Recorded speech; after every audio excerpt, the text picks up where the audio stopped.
See padi on vajalik nendes kohtades, kus magamiskeskkonda eriti jagatakse, et erinevad inimesed ei jätaks midagi padja sisse ja padi on kogu aeg puhas.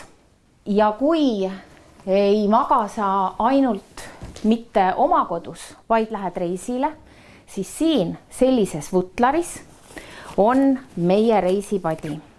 See on hästi hea kaasas kanda ja siin sees on padi selline.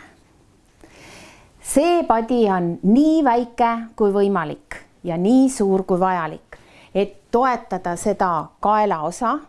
Ta on hästi mugav, ükskõik kus sa ei viibi, kas auto tagaistmel, lennujaamas, lennukis või jõuad siis hotelli või hostelisse või lähed metsa telkima, on sul kogu aeg padi, mis seest märjaks ei lähe, mis seest mustaks ei lähe. Padjapüüri pesed pesumasinas ära, aga padi on kogu aeg nagu uus, täiesti puhas.